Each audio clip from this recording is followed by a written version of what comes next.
Nasıl geri değil? Patlar matlar büyük binaya.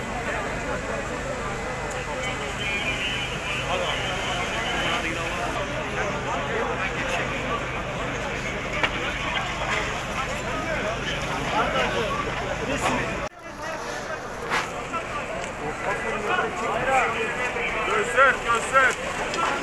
Buraya gelin. Aşağıdan gelin. Gel.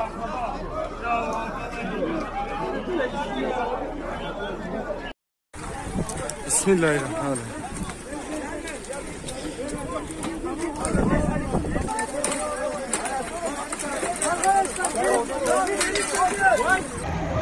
Bakın yollara.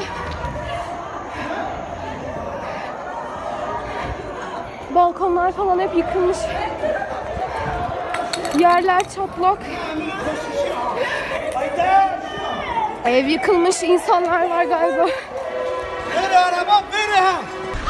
Enkazın altında kalan bayağı kişi var. Bazılarını çıkarırlar yukarıdakileri. Aşağıda kalan bayağı insan var.